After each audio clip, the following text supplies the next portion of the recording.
বন্ধুরা, আজকে classical থার্মোডাইনামিক্সের 12th lecture এবং এটা সেকেন্ড ল অফ থার্মোডাইনামিক্সের সেকেন্ড লেকচার।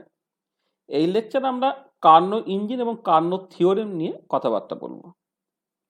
আমরা প্রথমে কার্নো সাইকেল, তার যে চারটি ইম্পর্টেন্ট স্টেপস আছে সেটাকে বলবো। তারপর আইডিয়াল গ্যাসকে ওয়ার্কিং সাবস্টেন্স হিসেবে ইউজ করে কার্নো ইঞ্জিনের এফিসিয়েন্সি বের করব। তারপর আমরা ওয়ার্কিং সাবস্টেন্সটাকে পাল্টে দেবো, পাল্টে দিয়ে যদি আমি ভ্যান ডোয়াল ইকুয়েশন অফ স্টেটে যাই বা ভ্যান ডোয়াল গ্যাসকে ওয়ার্কিং সাবস্টেন্স হিসেবে ইউজ করি, তাহলে এফিসিয়েন্সি এক্সপ্রেশনটা কি বেরোচ্ছে সেটা দেখবো এবং দেখবো যে এফিসিয়েন্সির এক্সপ্রেশনটা এক্স্যাক্টলি একই থেকে যাচ্ছে। তারপরে অন্য কোনো একটা reversible engine other than the Carnot engine, তার জন্য এফিসিয়েন্সির এক্সপ্রেশন ক্যালকুলেট করবো, দেখবো সেখানে এফিসিয়েন্সির এক্সপ্রেশনটা একই বেরোচ্ছে এবং সেখান থেকে কার্নোস থিওরেমটাকে আমরা জাস্ট স্টেট করবো। কার্নোস থিওরেমের প্রুফটা এই লেকচারে আমরা বলবো না, কারণ ওটা যদি আমরা বলি তাহলে লেকচারটা অনেকটা লেন্দি হয়ে যাবে। কার্নোস থিওরেমের যে প্রুফটা সেটা আমরা সেকেন্ড লেকচারে করবো এবং সেখান থেকে অনেক কিছু কনক্লুড করার চেষ্টা করবো। আচ্ছা, প্রথমে আমরা বুঝে নিই যে লাস্ট লেকচারে অর্থাৎ সেকেন্ড ল অফ থার্মোডাইনামিক্সের ফার্স্ট লেকচারে আমরা কি বলেছিলাম। আমরা ফার্স্ট ল অফ থার্মোডাইনামিক্সের লিমিটেশন নিয়ে কথাবার্তা বলেছিলাম, আমরা স্পন্টিনিয়াস প্রসেস এবং তার ক্যারেক্টারিস্টিক ফিচার্স আলোচনা করেছিলাম, আমরা স্পন্টিনিটি বা ইকুইলিব্রিয়াম ক্রাইটেরিয়াটাকে জাস্ট খোঁজার চেষ্টা করেছিলাম। তারপর আমরা চলে গিয়েছিলাম ইঞ্জিনে, তাই ইঞ্জিনের স্কেমাটিক ডায়াগ্রাম লিখে সেখান থেকে তার এফিসিয়েন্সির এক্সপ্রেশন বের করার চেষ্টা করেছি। আমরা হিট পাম্প, রেফ্রিজারেটর সেগুলো ইন্ট্রোডিউস করেছি এবং সেখান থেকে কোএফিসিয়েন্ট অফ পারফরমেন্স নিয়ে কথাবার্তা বলেছি। আমরা Kelvin Planck statement of second law of thermodynamics নিয়ে কথাবার্তা বলেছি, Clausius statement of second law of thermodynamics নিয়ে কথাবার্তা বলেছি এবং ফাইনালি এই যে কেলভিন প্লাঙ্ক স্টেটমেন্ট এবং ক্লসিয়াস স্টেটমেন্ট, যে দুটো different statement of second law of thermodynamics, তার যে ইকুইভ্যালেন্ট সেটাকে যে প্রুভ করেছিলাম। এই লেকচার আমরা মূলত আলোচনা করব কার্নো ইঞ্জিন নিয়ে, সেখান থেকে তার ভেরিয়াস ওয়ার্কিং সাবস্টেন্স ইউজ করে তার এফিসিয়েন্সি ক্যালকুলেট করার চেষ্টা করব এবং ফাইনালি আমরা কার্নোস থিওরেম সেটাকে স্টেট করব। আচ্ছা, আমরা অলরেডি আগে যেটা আলোচনা করেছিলাম ক্লাসিক্যাল থার্মোডাইনামিক্সের ফার্স্ট লেকচারে, যে ক্লাসিক্যাল থার্মোডাইনামিক্সের চারটি ইম্পর্টেন্ট ল আছে, জিরোথ ল, ফার্স্ট ল, সেকেন্ড ল এবং থার্ড ল। লজিক্যালি বা কনসেপচুয়ালি দেখতে গেলে প্রথমে জিরোথ ল বলতে হয়, তারপরে ফার্স্ট ল, তারপর সেকেন্ড ল, তারপর থার্ড ল। কিন্তু historically second law of thermodynamics কিন্তু প্রথম আসে। 1824 সালে বিজ্ঞানী শডি কার্নোর তার নামে যে কার্নো ইঞ্জিন, হ্যাঁ, সেই কার্নো ইঞ্জিন নিয়ে আলোচনা করতে গিয়ে কিছু জেনারেল কনক্লুশনে আসেন, যেটা বেসিক্যালি কার্নোস থিওরেম। সেই কার্নোস থিওরেম থেকে আলটিমেটলি আমরা সেকেন্ড ল অফ থার্মোডাইনামিক্সের প্রিমিটিভ স্টেটমেন্টটা পেয়ে থাকি। আচ্ছা, এই জেনারেল কমেন্টগুলো করার আগে আমরা প্রথমে কার্নো ইঞ্জিনের এফিসিয়েন্সিটাকে একটু বুঝে নেওয়ার চেষ্টা করব এবং তার যে ইম্পর্টেন্ট কার্নো সাইকেলের যে চারটি ইম্পর্টেন্ট স্টেপস আছে সেটা একটু দেখে নিতে চাইছি। আচ্ছা, কার্নো সাইকেল হচ্ছে একটা রিভার্সেবল ইঞ্জিন বা কার্নো ইঞ্জিন হলো একটা রিভার্সেবল ইঞ্জিন যেটা এই চারটে ইম্পর্টেন্ট স্টেপস ইনভলভ করে।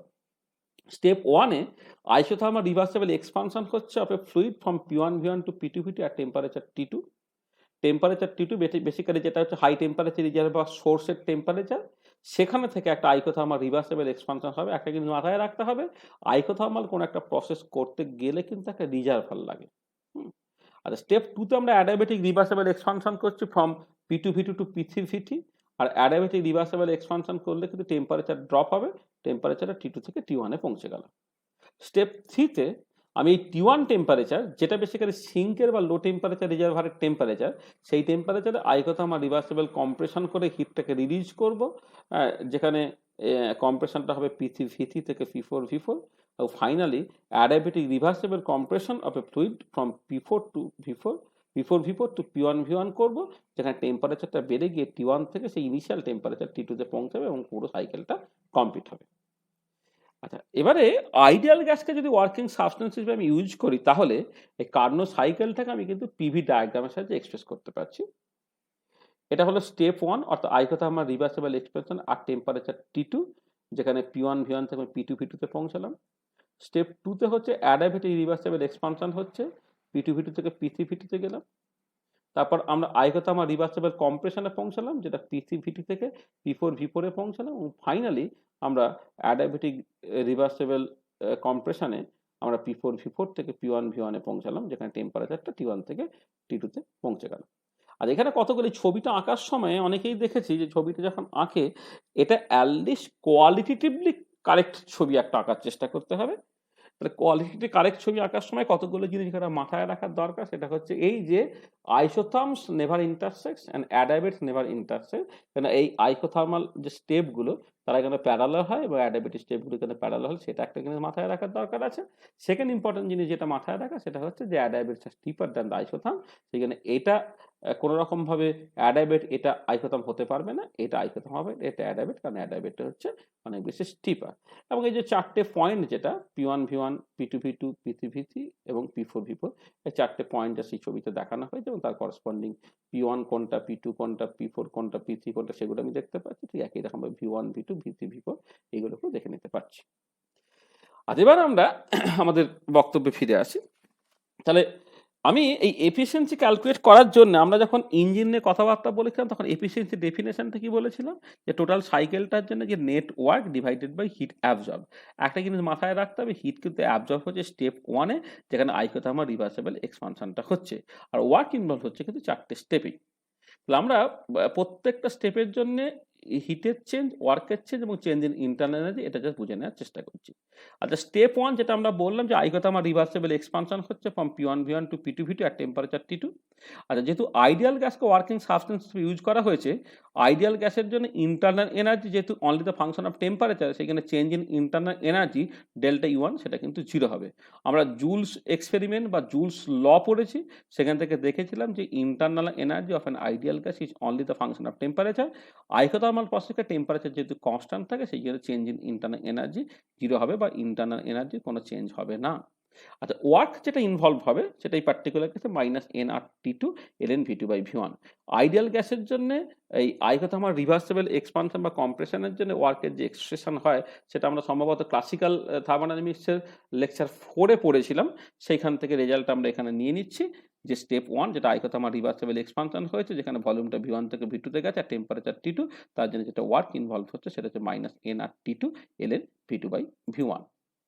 আচ্ছা, এবারে ফার্স্ট ল অফ থার্মোডাইনামিক্স থেকে যে হিটের চেঞ্জ যেটা সেটা বেসিক্যালি কি হয়ে যাবে, ডেল্টা ইউ মাইনাস ডব্লিউ, এবং সেই করসপন্ডিং হিটের চেঞ্জটা হয়ে গেল nRT2 ln V2 by V1। আর এখানে একটা জিনিস জাস্ট মাথায় রাখার দরকার যে যে আমরা যখন স্টেপ 1 করলাম তখন যে কোনো চেঞ্জকে আমি 1 এই সাফিক্স দিয়ে এক্সপ্রেস করছি, যেমন ডেল্টা U1 W1 ইত্যাদি, কিন্তু হিটটাকে কেন আমি Q2 লিখছি? কেন Q2 লিখছি সেটাকে বোঝার জন্য জাস্ট আমরা যখন ইঞ্জিন একটা স্কেমাটিক ডায়াগ্রাম দেখেছিলাম যে এখানে ছিল একটা হাই টেম্পারেচার রিজার্ভার, এটা এখানে লো টেম্পারেচার রিজার্ভার। এই হাই টেম্পারেচার রিজার্ভারে কিছুটা হিট নিয়ে লো টেম্পারেচার রিজার্ভারে ছাড়া হচ্ছিল, আমরা সেখানে লিখেছিলাম যে Q2 হিট নিয়ে Q1 ছাড়া হচ্ছিল। এবারে হিটটা নেওয়া হবে কোথায় না, এই কথা আমার রিভার্সেবল এক্সপানশনের জন্য, সেই জন্য স্টেপ 1-এ আমি হিটের চেঞ্জটাকে জাস্ট Q2 দিয়ে এক্সপ্রেস করছি। ঠিক একই রকমভাবে আমরা স্টেপ 3-তে হিটের চেঞ্জটাকে Q1 দিয়ে এক্সপ্রেস করবো, যেটা বেসিক্যালি Q1টা হবে heat release to the low temperature reservoir or in the sink. Step 2-তে অ্যাডিয়াবেটিক রিভার্সেবল এক্সপানশন হচ্ছে from P2 V2 to P3 V3, যেখানে টেম্পারেচারটা কমে গিয়ে T2 থেকে T1-এ পৌঁছে যাচ্ছে। আচ্ছা, যেহেতু অ্যাডিয়াবেটিক প্রসেস তাহলে হিটের চেঞ্জ Q ইকুয়াল টু 0 হয়ে যাবে। তাহলে from first law of thermodynamics work done এবং চেঞ্জ ইন ইন্টারনাল এনার্জি সমান হবে। আইডিয়াল গ্যাসের ক্ষেত্রে যেহেতু internal energy is only the function of temperature, এই পার্টিকুলার কেসে যেহেতু ইনিশিয়াল টেম্পারেচারটা T2 এবং ফাইনাল টেম্পারেচারটা T1, সেই জন্য W2 হয়ে গেল ডেল্টা U2 এর সঙ্গে সমান, সেটা NCB বা T1 মাইনাস T2। আচ্ছা, স্টেপ 3টা হচ্ছে স্টেপ 1 এর মতোই, যেখানে আইসোথার্মাল রিভার্সেবল কম্প্রেশন হচ্ছে from P3 V3 to P4 V4 at temperature T1। Isothermal প্রসেসের ক্ষেত্রে চেঞ্জ ইন ইন্টারনাল এনার্জি সেটা 0 হয়ে যাচ্ছে, অর্থাৎ ডেল্টা U3 ইকুয়াল টু 0 হয়ে গেল, কারণ আইডিয়াল গ্যাসের ক্ষেত্রে internal energy is only the function of temperature এবং আইসোথার্মাল প্রসেসে টেম্পারেচারটা কনস্ট্যান্ট থাকে। আচ্ছা, ওয়ার্ক ইনভলভ যেটা সেটা W3 যেটা -nRT1 ln V4 by V3 করছে, কারণ এখানে initial volume V3, final volume V4 এবং টেম্পারেচার হচ্ছে T1।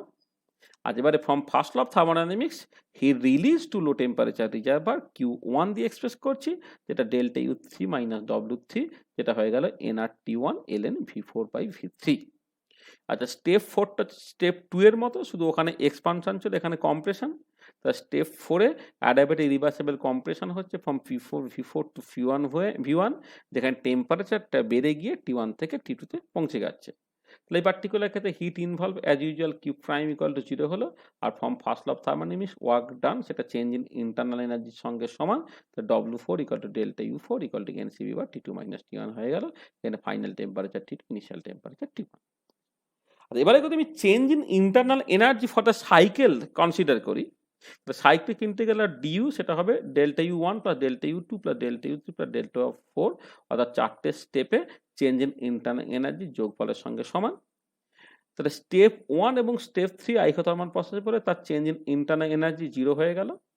আচ্ছা, স্টেপ 2তে internal energy change NCV bar T1 minus T2, আর স্টেপ 4-এ internal energy change NCV bar T2 minus T1। একটা জিনিস মাথায় রাখা, সেটা হচ্ছে এইটা এবং এটা তার সমান and অপোজিট ইন সাইন, সেটা তারা ক্যান্সেল আউট হয়ে গেলে বেসিক্যালি 0 হয়ে গেল। অ্যাকচুয়ালি যেটা হচ্ছে যে অ্যাডায়াবেটিক রিভার্সিবল এক্সপানশনের ক্ষেত্রে টেম্পারেচার কমে যায় বলে ইন্টারনাল এনার্জি যতটা কমছে, আর স্টেপ 4-এ অ্যাডায়াবেটিক রিভার্সিবল কম্প্রেশন সেখানে টেম্পারেচার বেড়ে যায় বলে ইন্টারনাল এনার্জি ঠিক ততটাই বেড়ে যাচ্ছে। তাহলে এটা নেগেটিভ, এটা পজিটিভ, দুটো একে অপরকে সমান, তারা ক্যান্সেল আউট হয়ে গেল করে ওভারঅল চেঞ্জ ইন ইন্টারনাল এনার্জিটা 0 হয়ে গেল।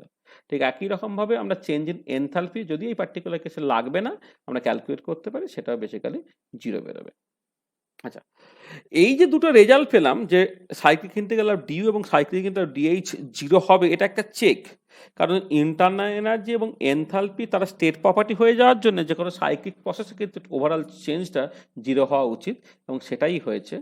এটা একটা চেক যে আমরা যে ইন্টারনাল এনার্জি বা এনথালপির যে ডেটাগুলোকে ক্যালকুলেট করেছি বা যে এক্সপ্রেশনগুলোকে এখানে পেয়েছি, সেই এক্সপ্রেশনগুলো কারেক্ট।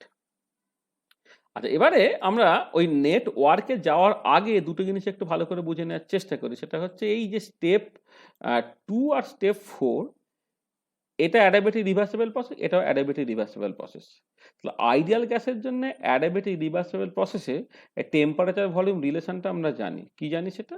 আমরা জানি T_V to the power gamma minus 1 equal to constant, অর্থাৎ এই পার্টিকুলার পয়েন্টে টেম্পারেচার T2, ভলিউম যদি V2 হয়, তাহলে T2 V2 to the power gamma minus 1 equal to T1 V3 to the power gamma minus 1। ঠিক একই রকম এই স্টেপের ক্ষেত্রে যে T2 V1 to the power gamma minus 1 equal to T1 into V4 to the power gamma minus 1, অর্থাৎ adiabatic reversible process এবং ideal gas, তার জন্য টেম্পারেচার ভলিউম যে রিলেশন, সেটা আমি কাজে লাগাচ্ছি। তাহলে কি হলো না, T2 V2 to the power gamma minus 1 equal to T1 V3 to the power gamma minus 1 step 2-তে, R step 4-এ হলো T2 V1 to the power gamma minus 1 equal to T1 V4 to the power gamma minus 1। তাহলে এখান থেকে T2 by T1 করলাম, হলো হচ্ছে V3 by V2 to the power gamma minus 1। এখান থেকে T2 by T1 করলাম, সেটা হলো V4 by V1 to the power gamma minus 1। gamma minus 1 উপর থেকে বাদ দিয়ে দিলে, তাহলে V3 by V2 equal to V4 by V1। সেখান থেকে V3 by V4 equal to V2 by V1 বেরিয়ে গেল। তাহলে এই যে রেজাল্টটা, এই রেজাল্টটা কিন্তু আমরা নেট ওয়ার্ক ক্যালকুলেশনের ক্ষেত্রে কাজে লাগাবো। আজ এবার নেট ওয়ার্কে আসছি। তা নেট ওয়ার্কে আসার জন্য আমি যেটা করছি, যে 4টে স্টেপে যে ওয়ার্ক, সেই ওয়ার্কগুলোকে আমি যোগ করে ফেললাম। Oh sorry, there should not be any delta here, এখানে ভুল করে ডেল্টা হয়ে গেছে। তাহলে W net equal to W1 plus W2 plus W3 plus W4। আসলে যেটা হয়েছে, এখান থেকে কপি করেছি, কপি করে এই ডেল্টাটা রয়ে গেছে। একটা জিনিস আমরা একটু কেয়ারফুলি এখানে মেনশন করে দিই, এটা আমরা যদিও আগে বলেছিলাম যে যদি কোনো স্টেট প্রপার্টি হয়, তাহলে তার কোনো একটা ফাইনাইট চেঞ্জকে আমি ডেল্টা দিয়ে এক্সপ্রেস করি, কিন্তু ওয়ার্ক যেহেতু path property, there should not be any delta here. Okay, W net equal to W1 plus W2 plus W3 plus W4। তাহলে সেটাকে আমি যোগ করছি। তাহলে জাস্ট W1টা হচ্ছে minus nRT2 ln V2 by V1, W2টা হচ্ছে NCV by T1 minus T2, W3টা হচ্ছে minus nRT1 ln V4 by V3, আর W4টা হয়ে যাচ্ছে NCV by T2 minus T1। তাহলে এই 4টে জিনিস আমি যোগ করে ফেললাম। এই দুটো সমান বাট অপোজিট ইন সাইন বলে অ্যাকচুয়ালি ক্যান্সেল আউট হয়ে গেল। তাহলে এই দুটো জিনিস রইল, minus nRT2 ln V2 by V1 minus nRT1 ln V4 by V3। আচ্ছা, এবার এই V4 by V3টাকে আমি V3 by V4 করছি, করার জন্য এই মাইনাস সাইনটা অ্যাকচুয়ালি প্লাস সাইন হয়ে গেল। এবার V3 by V4 এর জায়গায় V2 by V1টাকে বসিয়ে নিলাম। আচ্ছা, এবারে যেহেতু ইঞ্জিনের ক্ষেত্রে overall work done by the system হয়, সেই জন্য আমি নেট ওয়ার্ক, মানে অ্যাকচুয়ালি ওভারঅল ওয়ার্কটা অবশ্যই নেগেটিভ হবে, সেখানে আমি ওয়ার্কের ম্যাগনিটিউড ইন্টারেস্টেড, তাহলে নেট ওয়ার্কের যে ম্যাগনিটিউড, সেটার জন্য আমি মাইনাস সাইনটাকে কমন নিয়ে বাদ দিয়ে দিলাম, সেটা হয়ে গেল nR T2 minus T1 into ln V2 by V1। তাহলে নেট ওয়ার্ক হয়ে গেল nR T2 minus T1 ln V2 by V1। আচ্ছা, এবার এফিসিয়েন্সি কি হবে? না, efficiency by definition net work done by heat absorb from high temperature reservoir. আর net work done হয়ে গেল হচ্ছে n R T two minus T one L N V two by V one. আর heat absorb from high temperature reservoir সেটা হচ্ছে n R T two L N V two by V one, অর্থাৎ step ওয়ানে যে হিটের চেঞ্জটা হয়েছে সেটাই হচ্ছে basically heat extracted from high temperature reservoir. তাই এই L N V two by V one L N V two by V one কেটে গেল, এনআর কেটে গেল, তাহলে T two minus T one by T two হয়ে গেল, অর্থাৎ one minus T one by T two হয়ে গেল। So from this expression it is clear that যদি আমি ideal gas working substance হিসেবে ইউজ করি, the efficiency of a Carnot engine depends only on the temperatures of high temperature reservoir and the low temperature reservoir T1 and T2. আর এবারে আমি ওই কিছু general comment এক্ষুনি করছি না, অনেক বইয়ে এইখান থেকেই একটা জেনারেল কমেন্ট করে দেওয়ার চেষ্টা চলে, যে এফিসিয়েন্সির একটা লিমিট নিয়ে কথাবার্তা বলার চেষ্টা করে। লোকে যেটা বলে লো টেম্পারেচার রিজার্ভার টেম্পারেচার যেহেতু জিরো হতে পারে না, বা হাই টেম্পারেচার রিজার্ভার তার টেম্পারেচার যদি ইনফিনিটি হতে পারে না, তাহলে এফিসিয়েন্সি সার্টেনলি হচ্ছে একের থেকে কম হবে। এই যে জেনারেল কমেন্টগুলোকে করা, সেইটা আমরা এখনই করছি না। জেনারেল কমেন্ট করার আগে আমি আরো দু একটা বিষয় জাস্ট বুঝে নেওয়ার চেষ্টা করব। আচ্ছা, প্রথমে যে জিনিসটা বুঝে নিচ্ছি সেটা হচ্ছে এই যে আমরা দেখাতে পারি যে এই যে কার্নো সাইকেলে পিভি ডায়াগ্রামে যে এরিয়া এনক্লোজ সেটা বেসিক্যালি নেটওয়ার্ক রিপ্রেজেন্ট করে। কিরকম করে? আমরা জানি যে রিভার্সেবল প্রসেসের ক্ষেত্রে পিভি ডায়াগ্রামে area under the curve work represent করে। তাহলে স্টেপ ওয়ান যেহেতু পি ওয়ান ভি ওয়ান থেকে পি টু ভি টুতে হয়েছে, তাহলে তার আন্ডারে এই যে এরিয়াটা হ্যাঁ, এই এরিয়াটা বেসিক্যালি ডব্লিউ ওয়ান।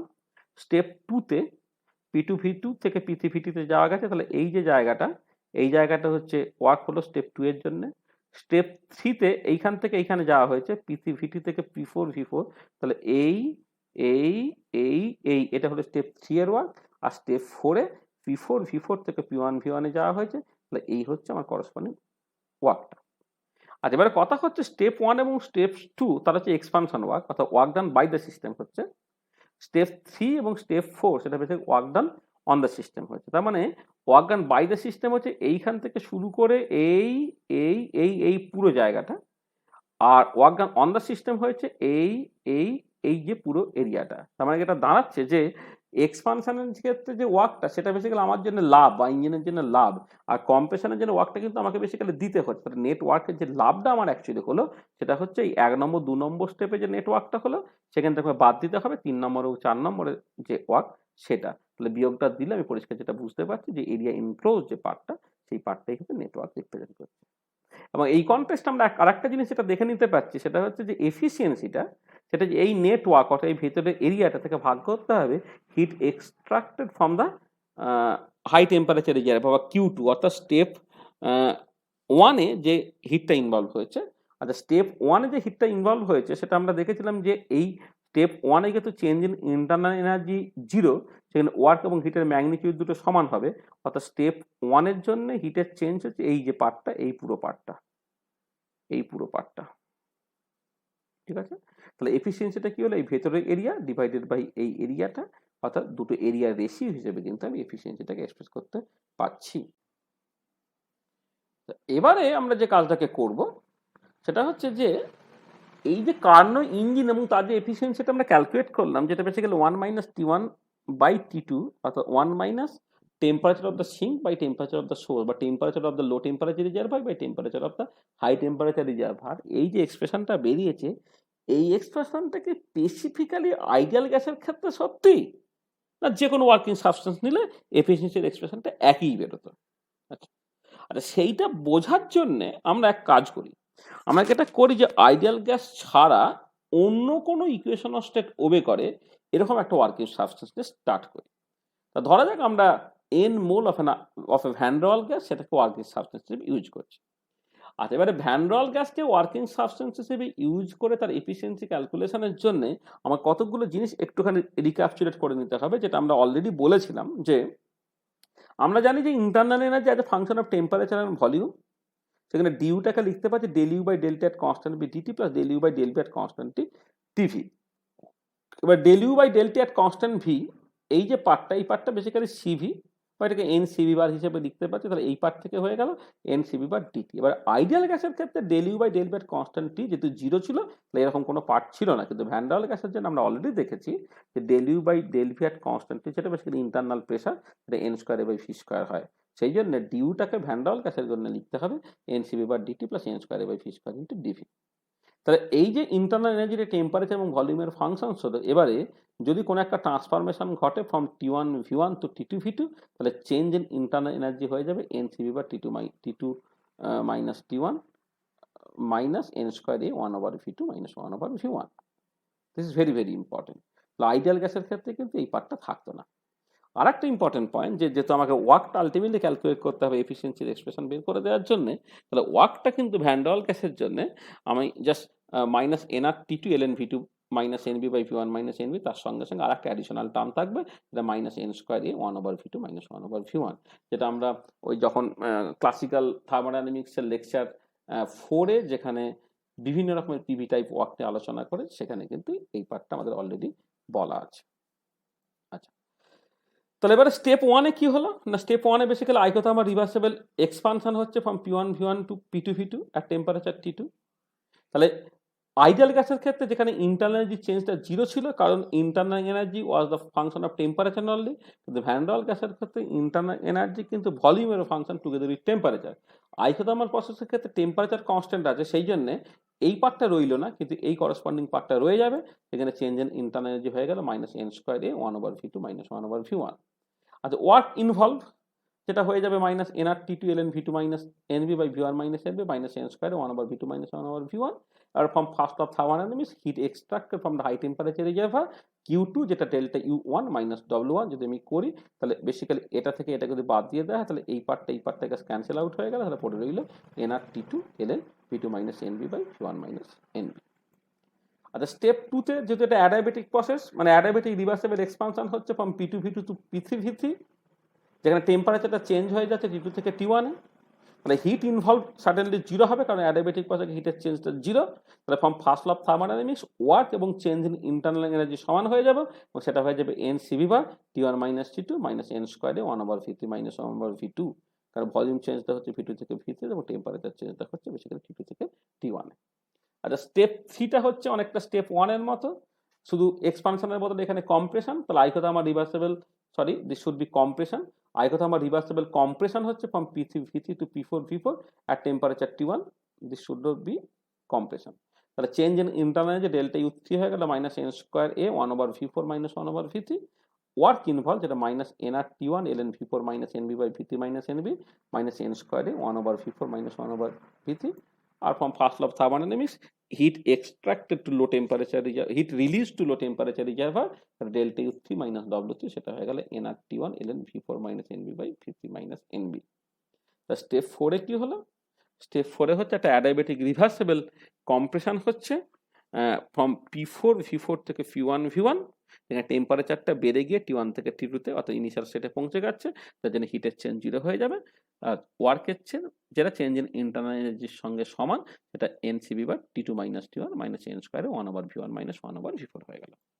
এবার অ্যাজ ইউজুয়াল যদি আমি change in internal energy calculate করি for the cycle, delta U1 plus delta U2 plus delta U3 plus delta U4, তাহলে এইগুলো আমি যোগ করে ফেললাম। ডেল্টা U1 হচ্ছে এইটা, ডেল্টা U2 হচ্ছে এই দুটো পার্ট, ডেল্টা U3 হচ্ছে এইটা, ডেল্টা U4 হচ্ছে এই দুটো পার্ট। এটা ইম্পর্টেন্ট পয়েন্ট, এইটা এবং এটা সমান বাট অপোজিট সাইন বলে ক্যান্সেল আউট হয়ে গেল। আর এবার আমি মাইনাস n স্কোয়ার এটা কিন্তু কমন নিই, তাহলে 1/V2 প্লাস সাইন দিয়ে আসবে, 1/V2 এখানে মাইনাস সাইন দিয়ে এলো, 1/V1 মাইনাস সাইন দিয়ে এলো, 1/V1 প্লাস সাইন দিলো, এইভাবে করে চারটেটা আমি পরিষ্কারভাবে কেটে যাচ্ছে, কেটে গিয়ে চেঞ্জ ইন ইন্টারনাল 0 হয়ে যাচ্ছে। সিমিলারলি চেঞ্জ ইন এনথালপি সেটাও 0 বেরোবে। চেঞ্জ ইন এনথালপির এক্সপ্রেশনটা জাস্ট অটোমেটিক্যালি এখান থেকে দেখি বলে দেওয়া উচিত হবে না বলে আমি এটি কাজ লিখিনি, কিন্তু যেটা করলে দেখতে পাবো যে চেঞ্জ ইন এনথালপি সেটাও হচ্ছে সমান হয়ে যাবে। এবং এই যে change in internal energy for the cycle বা change in enthalpy for the cycle 0 হচ্ছে, it was actually expected as internal energy and enthalpy as state function, and for a cyclic process change of any state function is actually 0. আচ্ছা, এবারে step 2 এবং step 4 যেটা adiabatic reversible process ছিল, আমরা lecture 8-এ যে adiabatic changes of states নিয়ে কথাবার্তা বলেছি, সেখানে ভ্যান ডার ওয়াল গ্যাসকে ওয়ার্কিং সাবস্টেন্স হিসেবে নিয়েও জাস্ট অ্যাডায়াবেটিক রিভার্সিবল প্রসেসে টেম্পারেচার ভলিউম সম্পর্কগুলো আমরা পেয়েছিলাম। সেটা ছিল T2 ইন্টু V2 মাইনাস মানে T into V minus NB to the power R by CB bar equal to constant. এখানে ভলিউমটা রিপ্লেস হয়ে যাচ্ছে V মাইনাস NB দিয়ে, আর gamma minus 1 has to be replace by R by CB bar, কারণ খেয়াল রাখতে হবে ভ্যান ডার ওয়াল গ্যাসের ক্ষেত্রে কিন্তু CP বার মাইনাস CB বারটা হচ্ছে R নয়। তাহলে স্টেপ 2-তে আমি যেটা পাবো T2 V2 minus NB to the power R by CB bar equal to T1 v3 minus nb to the power r by cv bar, আর স্টেপ 4 এ যেটা পেয়ে যাচ্ছে t2 v1 minus nb to the power r by cv bar equal to t1 v4 minus nb to the power r by cv bar। তাহলে এখান থেকে t2 by t1 করলাম, এখান থেকে t2 by t1 করলাম, দুটোকে সমান করলাম, তাহলে এটা দাঁড়াচ্ছে v3 minus nb by v2 minus nb equal to v4 minus nb by v1 minus nb, বা v3 minus nb by v4 minus nb equal to v2 minus nb by v1 minus nb। তাহলে আবার যদি ওয়ার্কের change আমি calculate করি, there should not be delta here, w net equal to w1 plus w2 plus w3 plus w4। তাহলে আমি sorry যে এখান থেকে জাস্ট কপি করা হয়েছিল বলে এই ডেল্টাগুলো এখানে মোছা হয়নি, তাহলে এইটা কিন্তু ডেল্টাটা থাকবে না, কারণ ওয়ার্ক একটা পাথ প্রপার্টি। w নেট হচ্ছে w1 plus w2 plus w3 plus w4। তাহলে চারটে স্টেপের জন্য ওয়ার্ক আমি জাস্ট লিখে ফেললাম। হ্যাঁ, লিখে ফেলে যেটা দাঁড়াবে যে এই যে পার্টগুলো, এই পার্টটা ক্যান্সেল আউট হয়ে গেল, এটা ক্যান্সেল আউট হয়ে গেল, তাহলে পড়ে এলো এই দুটো টার্ম আমি লিখলাম। আচ্ছা, এবারে এই v4 মাইনাস এনবি আর v3 মাইনাস এনবি এই যে পার্টটা, এই পার্টটা আমি এখান থেকে সিম্পলি রিপ্লেস করে দিলাম। তাহলে v4 minus NB v3 minus NB সেটা হয়ে যায় v1 minus NB v2 minus NB, আমি একটা মাইনাসটাকে প্লাস করে দিয়েছি, সেই জন্য v2 মাইনাস এনবি বা v1 মাইনাস এনবি হয়ে গেছে। নেট ওয়ার্কটা আমি যদি ক্যালকুলেট করতে গেলে সেটা হয়েছে n R t2 minus t1 কিন্তু ln v2 minus NB by v1 minus n B. তাহলে এখানে খেয়াল রাখতে হবে যে যেহেতু আলটিমেটলি ইঞ্জিনের ক্ষেত্রে work done by the system হয়, ওয়ার্কটা নেগেটিভ হয়, সেই জন্য আমি নেট ওয়ার্ক নিয়ে যখন কথাবার্তা বলবো তার ম্যাগনিটিউড নিয়ে কথাবার্তা বলবো। তাহলে আমাকে যেটা করতে হবে যে মাইনাসটাকে কমন নিয়ে যখন মডিউলাস করবো মাইনাসটাকে বাদ দিয়ে দিতে হবে, সেই জন্য ডব্লিউ নেটটা N R t2 minus t1 ln v2 minus NB by v1 minus NB হলো। Efficiency of the engine as usual net work by heat absorb from the high temperature reservoir, net work এই এক্সপ্রেশনটা আমি বসিয়ে দিলাম। আর step 1 এ যে heat absorb from the high temperature reservoir হয়ে গেছে সেটা হচ্ছে n R t2 ln v2 minus NB by v1 minus n B, সব কেটে কুটে গেল, পড়ে রইল t2 minus t1 by t2 অর্থাৎ 1 মাইনাস t1 বাই t2। তাহলে কি দাঁড়াচ্ছে, যেটা ইম্পর্টেন্ট পয়েন্ট সেটা হচ্ছে এই যে আমি ওয়ার্কিং সাবস্টেন্স থেকে যাই নিই না কেন, আইডিয়াল গ্যাস নিয়েছি, ভ্যান ডার গ্যাস নিয়েছি, দুটো ক্ষেত্রেই দেখতে পাচ্ছি এফিসিয়েন্সিটা 1 মাইনাস t1 বাই t2 হচ্ছে। কেউ চাইলে অন্য যে সমস্ত ইকুয়েশন অফ স্টেটস আছে, আসলে আমাকে একটু simple equation of state use করতে হবে যাতে করে আমি কিছুটা এগোতে পারি। সরি, তাহলে P into V minus N B equal to N R T, এরকম একটা ইকুয়েশন অফ স্টেট। ও আরেকটা এখানে একটু ভুল হয়েছে, এই আমি যেটা মানে করতে গিয়েছিলাম সেটা হচ্ছে এই যে P plus N square by V square into V equal to N R T, মানে ভ্যান ডার গ্যাসের ইকুয়েশন অফ স্টেটে একবার এ জিরো করবো একবার বি জিরো করবো, তো this should be V naught V minus N B. এদের ক্ষেত্রে এফিসিয়েন্সির এক্সপ্রেশন যদি ক্যালকুলেট করা যায় এবং ছাত্রদেরকে একটা এক্সারসাইজ হিসেবে এটা আমি দিচ্ছি, তাহলে দেখতে পাবে যে এফিসিয়েন্সিটা 1 মাইনাস t1 বাই t2 বেরোচ্ছে। তার মানে কি দাঁড়ালো যে কার্নো ইঞ্জিনের এফিসিয়েন্সিটা is actually independent of the working substance. তাহলে আমি কার্নো ইঞ্জিনের জন্য যে চারটে স্টেপ বলেছি, চারটে স্টেপ যদি আমি ফিক্সড করে দিই, তাহলে ওয়ার্কিং সাবস্টেন্স আমি যাই নিই না কেন প্রত্যেক ক্ষেত্রে কিন্তু এফিসিয়েন্সির এক্সপ্রেশনটা সেই 1 মাইনাস t1 বাই t2 বেরোচ্ছে। যেখানে t1 হচ্ছে সিঙ্কের টেম্পারেচার, t2 হচ্ছে সোর্সের টেম্পারেচার। আচ্ছা, এবারে যেটা ইম্পর্টেন্ট পয়েন্ট সেটা হচ্ছে এই যে আমি কার্নো ইঞ্জিন নিলাম, ওয়ার্কিং সাবস্টেন্সটাকে পাল্টালাম, তার জন্য দেখলাম যে এফিসিয়েন্সির এক্সপ্রেশনটা পাল্টাচ্ছে না, এফিসিয়েন্সির এক্সপ্রেশনটা সেই 1 মাইনাস t1 বাই t2 থাকছে। আচ্ছা, এবারে কি ঘটবে যদি আমি জাস্ট কার্নো ইঞ্জিন নেব না, কার্নো ইঞ্জিন ছাড়া যদি অন্য কোনো রিভার্সেবল ইঞ্জিন থাকে, আইডিয়ালাইজ রিভার্সেবল ইঞ্জিন থাকে, সেটা যদি নিয়ে আমি বিভিন্ন রকমের ওয়ার্কিং সাবস্টেন্স ইউজ করে তার এফিসিয়েন্সির এক্সপ্রেশনটা দেখার চেষ্টা করছি। তাহলে আমরা এক কাজ করি, আমরা একটা স্টার্লিং ইঞ্জিন নিয়ে কথাবার্তা বলি। 1886 সালে due to explosions of steam engines and loss of life, a minister of the church of Scotland named Robert Stirling designed and patented a hot air engine that could convert some of the energy liberated by a burning fuel into work. তাহলে Sterling engine, সেখানেও চারটি important steps আছে। Step 1 এ basically isothermal reversible compression হচ্ছে P1 V1 to P2 V2 at temperature T1। Step 2 তে একটা isochoric reversible process হচ্ছে, আমি এখানে এক্সপানশন বা কম্প্রেশন বলছি না, জাস্ট আইসোকোরিক রিভার্সেবল প্রসেস হচ্ছে, কারণ ভলিউমটা কনস্ট্যান্ট আছে বলে এক্সপানশন বা কম্প্রেশন বলাটা ঠিক হবে না। এটা P2 V2 থেকে P3 V2 তে চলে গেল যখন টেম্পারেচারটা T1 থেকে T2 তে চলে যাচ্ছে। আচ্ছা, এবার আইসোথার্মাল রিভার্সেবল এক্সপানশন হলো স্টেপ 3 তে, যেখানে P3 V2 থেকে আমি P4 V1 এ পৌঁছালাম আর টেম্পারেচার T2, আর ফাইনালি আবার একটা আইসোকোরিক রিভার্সেবল প্রসেস হলো from P4 V1 to P1 V1, যেখানে টেম্পারেচার T2 থেকে T1 এ গেল এবং সাইকেলটাকে কমপ্লিট হলো। এবার আইডিয়াল গ্যাসকে যদি ওয়ার্কিং সাবস্টেন্স হিসেবে ইউজ করে আমি সাইকেলটাকে দেখি, তাহলে এই যে স্টেপ 1 যেটা বেসিক্যালি আই কথা আমার রিভার্সিবল কম্প্রেশন হয়েছে আর টেম্পারেচার T1, এটা আইসোকোরিক প্রসেস হলো, আবার আইসোথার্মাল এক্সপানশন হলো, আর ফাইনালি আবার একটা আইসোকোরিক প্রসেস হলো। তাহলে স্টেপ 1-এ আই কথা আমার রিভার্সিবল কম্প্রেশন হয়েছে from P1 V1 to P2 V2। তার জন্য কিন্তু আইডিয়াল গ্যাসকে ওয়ার্কিং সাবস্টেন্স হিসেবে ইউজ করা হচ্ছে। আইসোথার্মাল প্রসেসের জন্য চেঞ্জ ইন ইন্টারনাল এনার্জি সমান হয়ে গেছে, ওয়ার্ক ইনভলভ যেটা হবে মাইনাস এনআর T1, কারণ টেম্পারেচারটা ছিল T1 ln V2 by V1, অর্থাৎ এটাকে মাইনাসটাকে সরি ln V2 বাই V1টাকে আমি জাস্ট উল্টে দিলাম, উল্টে দিলে NR T1 ln V1 by V2 হয়ে গেল। আর from first law of thermodynamics heat involve, যেটা বেসিক্যালি যেহেতু ডেল্টা U1টা 0, সেটা জাস্ট Q1 আর W1 সমান বাট অপোজিট ইন সাইন, সেখানে Q1 হয়ে গেল minus n R T1 ln V1 by V2। Step 2 একটা আইসোকোরিক প্রসেস। তো আইসোকোরিক প্রসেসের ক্ষেত্রে ওয়ার্ক ইনভলভ বা পিভি টাইপের ওয়ার্ক হচ্ছে 0 হয়ে যাবে। তাহলে হিট ইনভলভ যেটা সেটা চেঞ্জ ইন ইন্টারনাল এনার্জির সঙ্গে সমান, এটা এনসিবি বা T2 মাইনাস T1 হয়ে যাচ্ছে, কারণ final temperature T2 initial temperature T1। Step 3-তে আই কথা আমার রিভার্সিবল এক্সপানশন হলো from P3 V2 to P4 V1 at temperature T2। তার জন্য চেঞ্জ ইন ইন্টারনাল এনার্জি 0 হয়ে গেল। ওয়ার্ক ইনভলভ যেটা এখানে minus NR T2 ln V1 by V2 হয়ে যাচ্ছে। আর হিট হিয়ার নয়, হিট ইনভলভ সেটা হয়ে যাচ্ছে Q2, যেটা হচ্ছে মাইনাস W3 এর সঙ্গে সমান, যেটা NR T2 ln V1 by V2 হয়ে গেল। আর স্টেপ 4 আবার একটা আইসোকোরিক প্রসেস, যে আইসোকোরিক প্রসেসের জন্য ওয়ার্কটা হচ্ছে 0 হয়ে যাচ্ছে, এবং হিট ইনভলভ যেটা কিউ প্রাইম, যেটা ডেল্টা U4 এর সঙ্গে সমান, সেটা এনসিবি বা T1 মাইনাস T2। তাহলে চেঞ্জ ইন ইন্টারনাল এনার্জি, অর্থাৎ 4টে স্টেপে ইন্টারনাল এনার্জি চেঞ্জের যোগফল আমি করে ফেললাম, সেটা বেসিক্যালি 0 বেরিয়ে গেলে, এই দুটো সমান আর অপোজিট ইন সাইন বলে। চেঞ্জ ইন এনথালপি করলে সেটাও 0 হবে, এবং এটা এক্সপেক্টেড, আমি বারবার যেটা বলছি, কারণ এরা একটা ইন্টারনাল এনার্জি বা এনথালপি স্টেট প্রপার্টি বলে, যে কোনো একটা সাইক্লিক প্রসেসের ক্ষেত্রে সেটা 0 বেরোবে। আচ্ছা, এবারে জাস্ট আমি ওয়ার্ক যেটা হবে সেটা হচ্ছে ডব্লিউ নেট, যে W1 plus W2 plus W3 plus W4, আবার এই ডেল্টাটা হবে না, কারণ এটা একটা পাথ প্রপার্টি, এটা জাস্ট টাইপোগ্রাফিক্যাল মিস্টেক্স। আচ্ছা, এবারে স্টেপ 2 আর স্টেপ 4 আইসোকোরিক প্রসেস বলে, তার জন্য ওয়ার্কটা 0 হয়ে যাচ্ছে, এখানে একটা 0 হওয়া উচিত ছিল, ইকুয়াল টু 0। তাহলে এবার নেট ওয়ার্ক যখন আমি ক্যালকুলেট, এখানে একটা প্লাস 0 থাকার কথা ছিল, হ্যাঁ, স্টেপ 4 এর জন্য।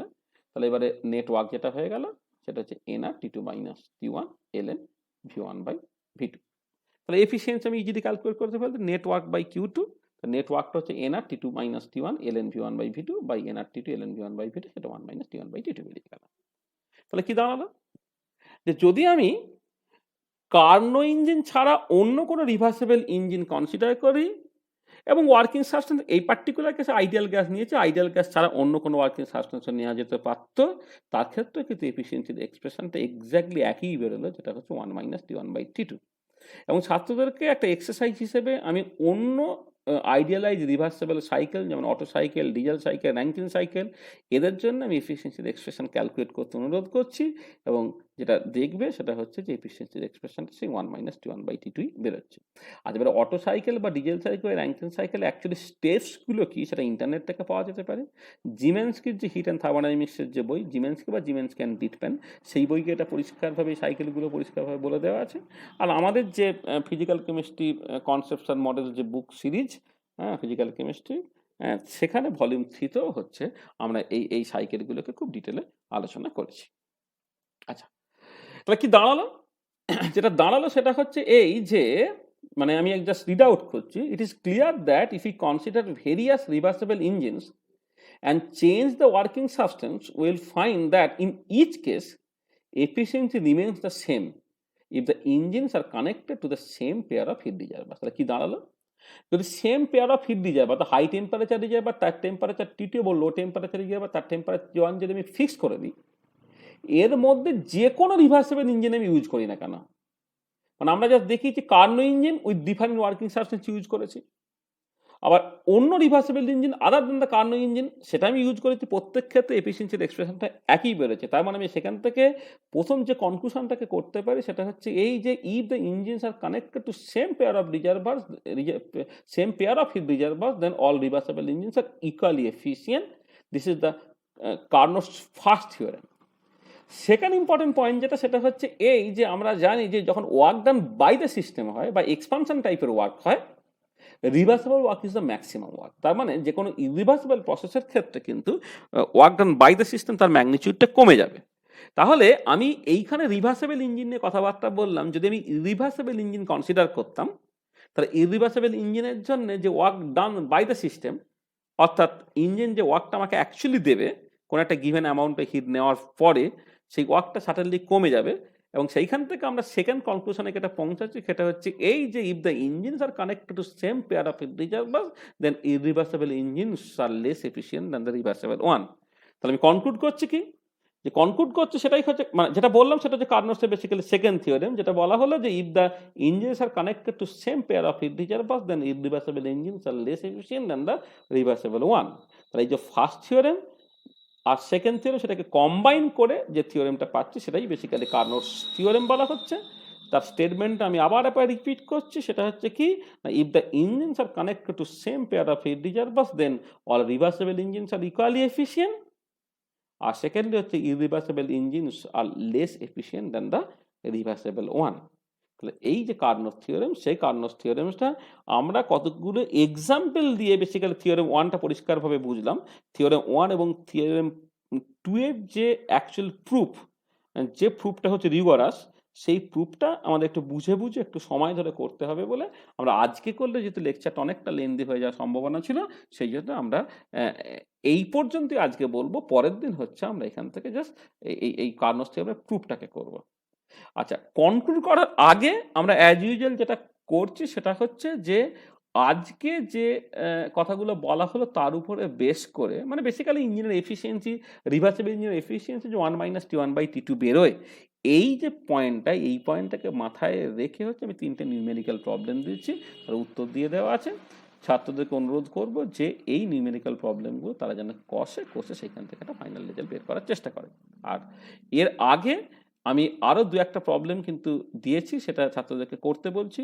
একটা হচ্ছে যে আইডিয়াল গ্যাস এবং ভ্যান ডের ওয়াল গ্যাস, তাদেরকে ওয়ার্কিং সাবস্টেন্স হিসেবে ইউজ করে কার্নোট সাইকেল ধরে আমি এফিসিয়েন্সি ক্যালকুলেট করে দিয়েছি।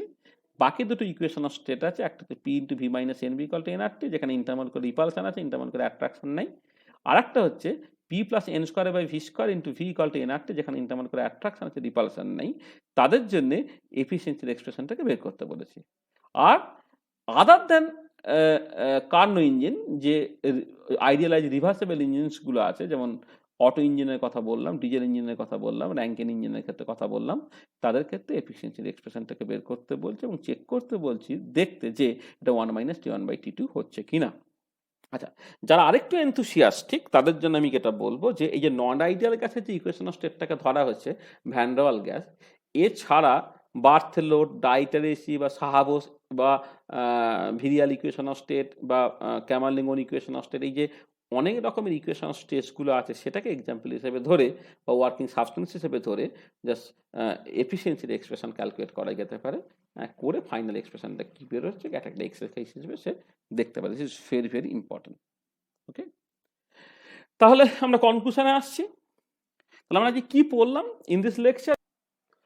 In this lecture, we have described the 4 important steps of Carnot cycle and hence derived the expression of its efficiency using various working substances such as ideal gas and Van der Waals gas. We have also derived the expressions of efficiency of other reversible engines such as Stirling engine. We have finally concluded that if the engines are connected to same pair of heat reservoirs, then all reversible engines are equally efficient and irreversible engines are less efficient than the reversible one, which is popularly known as the Carnot theorem. তাহলে এই যে কার্নোস থিওরেমের স্টেটমেন্টটা আমরা আজকে এখানে বললাম, তার যে প্রুফ, সেই প্রুফটা আমরা বেসিক্যালি পরের লেকচারে করব। এবং সেইখান থেকে যে বেসিক্যালি কেলভিন পাঙ্ক স্টেটমেন্ট ও ক্লসিয়াস স্টেটমেন্টের যে স্টেটমেন্টগুলো এবং এই যে কার্নোস থিওরেম তারা কিভাবে ইকুইভ্যালেন্স, সেই পার্টটাকে নিয়ে আমরা জাস্ট আলোচনা করব। তাহলে আজকে যে লেকচারটা দিলাম, এই লেকচারটা এবং এর পরের লেকচার, এই লেকচারগুলো কিন্তু যথেষ্ট ভালোভাবে ডেসক্রাইব করা আছে। এক তো বললাম জিমেন্সকি এবং ডিটম্যানের যে হিট অ্যান্ড থার্মোডাইনামিক্সের যে বই আছে সেটা, আর সেকেন্ডলি তো আমাদের বইটা চাইলে কেউ ফলো করে দেখতে পারে। তাহলে আমরা আজকে এই পর্যন্ত বললাম, নেক্সট লেকচার আমরা কি আলোচনা করব সেটা অলরেডি বলে দিয়েছি। তাহলে এই পর্যন্ত থাক। Thank you.